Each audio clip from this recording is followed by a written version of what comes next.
বেরিয়ে পড়লাম। আজ আমার বোনের ৯ মাসের শ্রাদ্ধ, তাই ওর শ্বশুরবাড়ি যাওয়ার জন্য।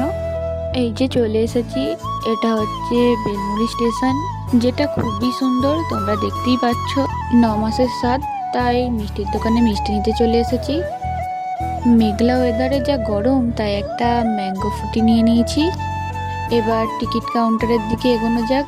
টিকিট কেটেও ফেলেছি, এবার প্ল্যাটফর্মে ট্রেনের জন্য অপেক্ষা করতে হবে। এবার আর কি, ট্রেন দেখেই সময় কাটাতে হবে।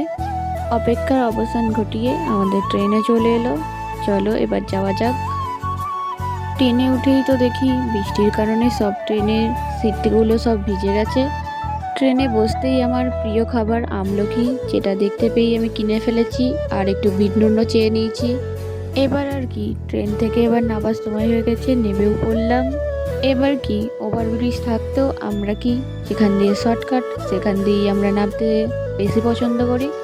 এখান থেকেই প্রমাণ আমরা বাঙালি বস। তারপর আর কি, সবার থেকে আমিও নেমে পড়লাম। এবার এই লাইনটা পার হয়ে কোথায় এবার টোটো আছে সেটা খুঁজে বের করার দায়িত্ব আমাদের। কিন্তু ৯ মাসের স্বাদে ৯ রকমের ফল লাগে, কিন্তু আমি সেই দিন ৮ রকমের ফল কিনেছিলাম, তাই আর ১ রকমের কিনে ফেললাম। কিনে এবার সামনের দিকে এগোতে থাকলাম। অবশেষে এত হাঁটাহাঁটির পর টোটো দেখতে পেয়ে গেলাম। এই গরমে ঠান্ডা হাওয়া খেতে খেতে চললাম বোনের শ্বশুর বাড়ি।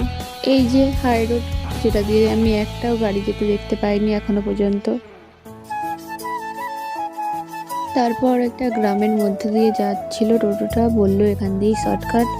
দেখি এখানে হরিনাম হচ্ছে, আর খুবই জোরে বৃষ্টি শুরু হয়ে গেছে, তাই এখানেই দাঁড়িয়ে পড়েছি। আর এই বাচ্চাগুলো কতই না মজা করছিল। তারপর বৃষ্টি কমতে আবার বেরিয়ে পড়লাম। কাদার কারণে টোটো যাচ্ছিল না, তাই হেঁটে যেতে হলো একটু।